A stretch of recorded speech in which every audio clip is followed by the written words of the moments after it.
خوش آمدید، welcome to صبح سویرے پاکستان۔ بالکل فرح، آپ کو پتہ ہے کہ ہمارا جو چاول ہے نا بڑا بہترین چاول ہے، اور آپ جب چاول اپنا پاکستان کا کھاتے ہیں آپ کا دل خوش ہوتا ہے۔ لوگ باہر اتنا زیادہ منگواتے ہیں، اتنا ایکسپورٹ ہوتا ہے ہمارا چاول، لیکن ہمارے چاول کے لیے ایک اچھی خبر نہیں ہے۔ اور یہ صرف چاول کے لیے نہیں، یہ ہم سب کے لیے بھی اچھی خبر نہیں ہے، اس لیے کہ اس سے پہلے بھی ہم یہ جو ایک صدمہ ہے نا یہ سہ چکے ہیں کہ پاکستان جو کہ سب سے بڑے نمک کے، گلابی نمک کے ذخائر رکھنے والے ممالک میں ہے، اس کی برآمد کرنے والے ممالک میں 20ویں لسٹ پہ ہے، اس لیے کہ ہمارے پاس وہ جیوگرافیکل انڈیکیشن لا جو ہے وہ نہیں ہے، ہمارے پاس رائٹس نہیں ہے، ٹھپا نہیں ہے، اور وہ انڈیا کے پاس ہے، اور انڈیا ہم سے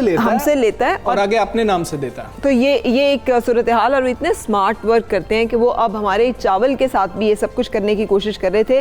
جس کو پاکستان نے روکنے کا فیصلہ کیا ہے، اس لیے کہ یورپی یونین نے ان بھارتی دعوے کی تشہیر کی ہے، جہاں پہ انہوں نے تشہیر کی ہے کہ یہ ان کی جیوگرافیکل پیداوار ہے، اس لیے اس کا رائٹ انہیں دیا جائے، جی آئی ٹی ٹیگ دیا جائے انہیں۔ یہ باسمتی چاول کی ہم بات کر رہے ہیں کہ باسمتی چاول پاکستان اور بھارت دونوں کے نام پہ رجسٹرڈ ہے۔ اگر 2006 کی بات کر لیجیے، بھارت نے کہا ہے کہ جی کہ یہ تو ہے ہی میری پروڈکٹ، تو پاکستان کو نکال دیا جائے اس سے، لیکن اب پاکستان نے بھی فیصلہ کیا ہے کہ ہم اس کیس کو لڑیں گے اور ہم یہ کبھی بھی نہیں ہونے دیں گے کہ ٹھپا یہ والا جو ہے یہ بھی بھارت کے سر سے، لیکن 90 ڈیز کا ٹائم پیریڈ ہے، کیونکہ انہوں نے اپنی ویب سائٹ پہ اس کی تشہیر کی ہے۔ لا یہ کہتا ہے کہ 90 ڈیز کے اندر اگر اسے چیلنج کر لیا جائے تو اس کو آپ روک سکتے ہیں، لیکن اگر یہ نہیں اس میں کامیاب ہوتا پاکستان، تو پھر پاکستان یورپ کو یہ باسمتی چاول اپنے نام کے ساتھ نہیں ایکسپورٹ کر سکے گا۔ یہ کتنا بڑا نقصان ہوگا، اس کے کیا اثرات ہوں گے؟ رفیق سلمان صاحب ہمارے ساتھ ہیں، سابق چیئرمین ایکسپورٹ ایسوسی ایشن۔ السلام علیکم رفیق سلمان صاحب، یہ کیا تنازع ہے اور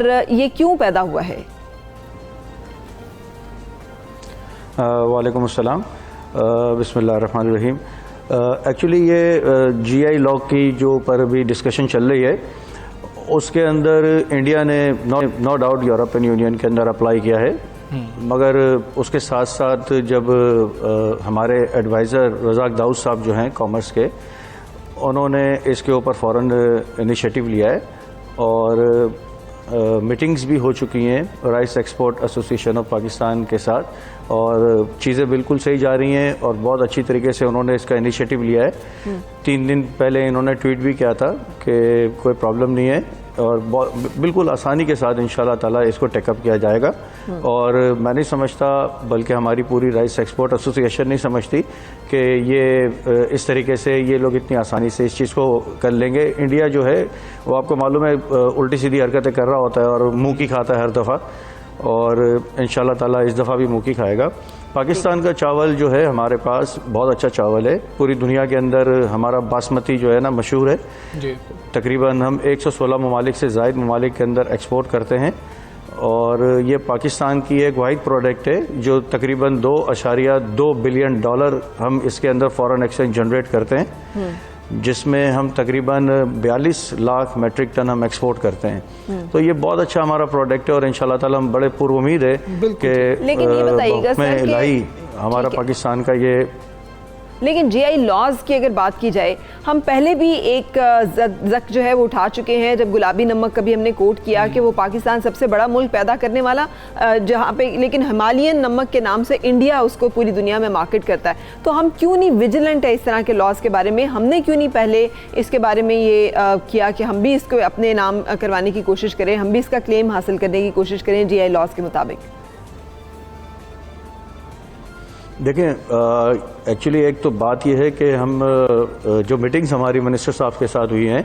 ہمارے rice export association of Pakistan کے نمائندے کی، اس کے اندر یہ بات ہوئی کہ ہم اس کے اوپر زیادہ ڈسکس نہ کریں، تو یہ ہمارے لیے زیادہ اچھا ہے۔ آپ انڈیا جو کر رہا ہے وہ کر رہا ہے، اس کے سامنے پاکستان بھی کر رہا ہے، تو انشاءاللہ تعالیٰ میں نہیں سمجھتا کہ کوئی اس کے اندر ہم کو فرق آئے گا، اور ہماری منسٹری اس کے اوپر بخوبی آگاہ ہے، اور ہماری گورنمنٹ اس کے اوپر بخوبی آگاہ ہے، اور اس کو کام لے کے چل رہی ہے، اور انشاءاللہ کامیاب ہوگی۔ جی ٹھیک ہے رفیق صاحب، یہ برٹش انڈیا کی بھارت بات کر رہا ہے، خاص طور پہ جو ہم دیا جا رہا ہے نا، وہ دیا جا رہا ہے کہ جو برِ صغیر کی تقسیم تھی اس سے پہلے کا دیا جا رہا ہے، لیکن اس میں تو پاکستانی علاقے بھی شامل تھے، تو وہ حوالہ کتنا زیادہ یورپی یونین میں آپ سمجھتے ہیں کہ قابل قبول ہوگا، اور پاکستان کس طریقے سے اس کو نگیٹ کر سکتا ہے؟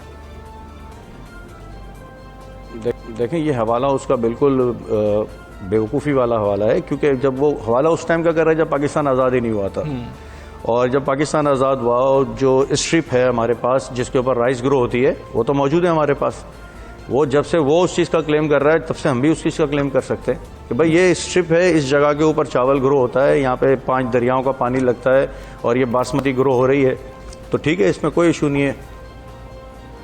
ہمارے پاس یہ زمین ہے جس کے اوپر جو جغرافیکل انڈیکیشن کے مطابق جہاں پہ چاول لگایا جائے اور اس جگہ سے چاول اگر پیدا ہوتا ہے تو وہ باسمتی کہلاتا ہے. یہ ہمارے پاس اپنی زمین موجود ہے اور ہمارے پاس بھی وٹنس ہے جب سے پاکستان آزاد ہوا ہے 47 سے ہمارے پاس بھی اس چیز کی وٹنس ہمارے ساتھ ہے. تو رفیق سلمان صاحب یہ بھی فرمائیے گا کہ 90 ڈیز کا جو ٹائم پیریڈ ہے وہ کب تک, وہ جو انہوں نے ویب سائٹ پہ تو اپنی انہوں نے ڈال دیا ہوا ہے انڈیا کا کلیم, اب اس میں 90 دن کا جو ٹائم پیریڈ ہے وہ کب تک اس کی ڈیڈ لائن ہے, کب تک اس کو ہم چیلنج کر, مطلب وہ کب پورا ہوگا 90 دن کا وہ ٹائم پیریڈ؟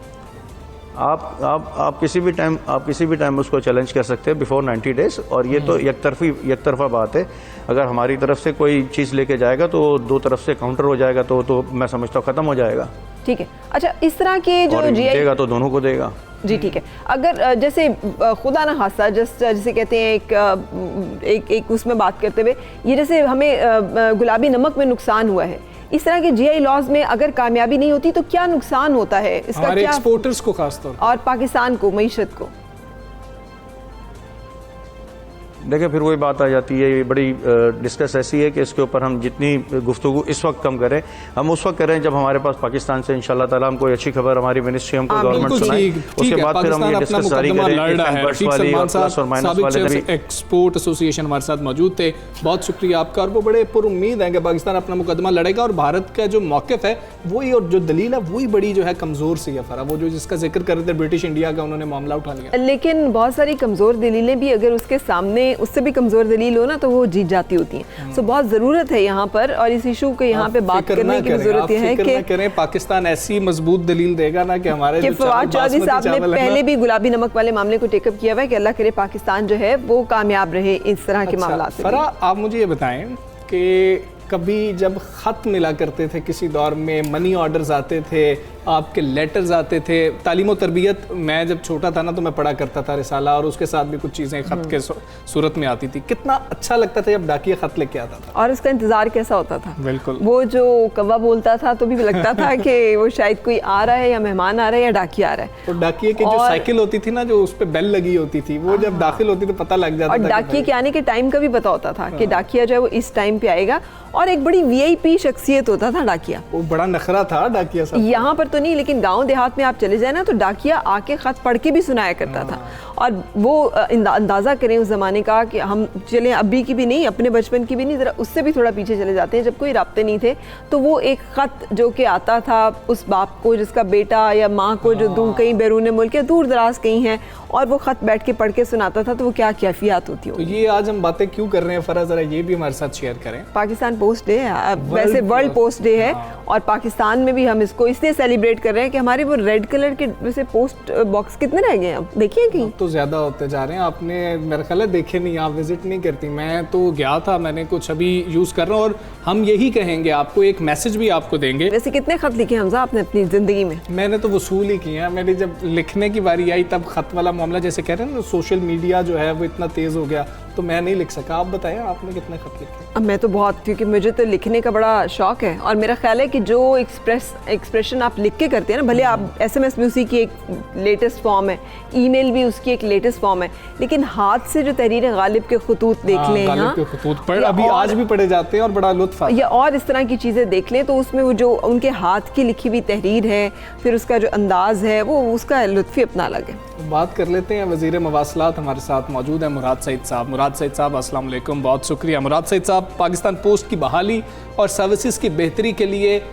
حکومت نے کیا اقدامات کیے ہیں اور ابھی کیا اقدامات مزید کیے جا رہے ہیں؟ بسم اللہ الرحمن الرحیم. موجودہ حکومت نے پاکستان پوسٹ کا عوام کا جو بھروسہ وہ پچھلے 10-15 سالوں میں کھو چکا تھا, اس کو بحال کرنے کے لیے ہم نے پہلے مہینے ٹریکنگ سسٹم جو ہے ہم نے یہ شروع کر دیا. پھر لوگوں کا بھروسہ حاصل کرنے کے لیے, اپنی سروس کو بہتر بنانے کے لیے یو ایم ایس ہمارا ایک سروس ہے جو کہ جلد از جلد اور پرائیویٹ کوریئر سے بہت سستی قیمت پہ آپ اپنی اشیاء بیچ سکتے ہیں, اور وہ ارجنٹ میل سروس ہم اس کو کہتے ہیں, اس کا آغاز کیا. پاکستان پوسٹ کو بہتر بنانے کے لیے ہم نے EMS+ کا آغاز کیا. اس کے ساتھ ساتھ اپنے بیرون ملک پاکستانیوں کی آسانی کے لیے اور اپنی پاکستان پوسٹ پاکستان کے باقی اداروں کے ساتھ مل کر ملک کے عوام کے لیے آسانی پیدا کرنے کے لیے ہم نے فارن ریمیٹنسز انیشیٹو شروع کیا. اس کے تحت دور دراز علاقوں میں بھی دیہات میں بھی پاکستان پوسٹ کے ذریعے آپ اپنا پیسہ باہر سے خصوصاً سعودی عرب UAE اور باقی مڈل ایسٹ کے ممالک سے آپ اپنا پیسہ بھیج سکتے ہیں. پاکستان کے اندر پاکستان پوسٹ کے ذریعے آپ اگر کراچی میں بیٹھ کے کرک کوہاٹ لکی مروت بھی اپنے گھر والوں کو پیسے بھیجنا چاہتے ہیں جو محنت کش ہے وہ 50,000 تک رقوم پاکستان بھیج سکتے ہیں, اپنے گھر بھیج سکتے ہیں. پاکستان پوسٹ گھر کی دہلیز پہ یا آپ کے قریب ترین پوسٹ آفس یا GPO پہ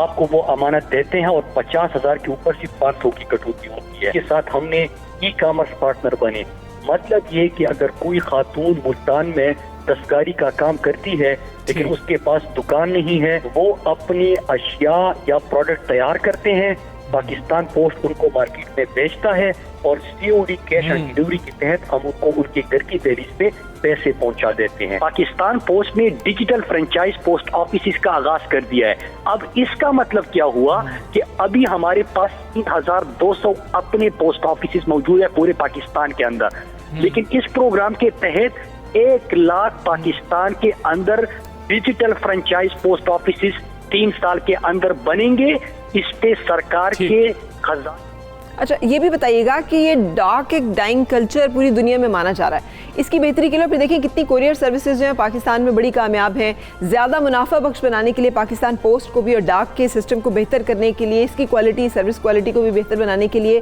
کیا اقدامات آپ سمجھتے ہیں, کون سی تبدیلیوں کی ضرورت ہے اور کیے جا رہے ہیں اقدامات؟ آج کا دن جو ہے وہ ورلڈ پوسٹل ڈے کے طور پہ منایا جا رہا ہے اور اس سال کا تھیم یہ ہے کہ پوسٹل کا کام صرف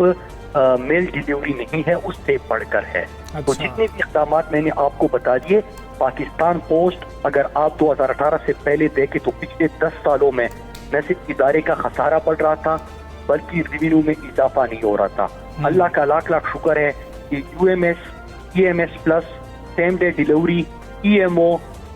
فارن ریمیٹنسز انیشیٹو پھر اس کے ساتھ ای-کامرس پارٹنرشپ, اس کے ذریعے 2 چیزیں ہوئی. ایک یہ کہ لوگوں نے پاکستان پوسٹ کے اوپر ایک مرتبہ پھر اعتماد کرنا شروع کر دیا. تو اس سال کا ورلڈ پوسٹل ڈے کا تھیم بالکل ہے. ٹھیک ہے مراد سید صاحب, شکریہ, وزیر مواصلات ہمارے ساتھ موجود تھے. بریک لیں گے اور پھر ملتے ہیں.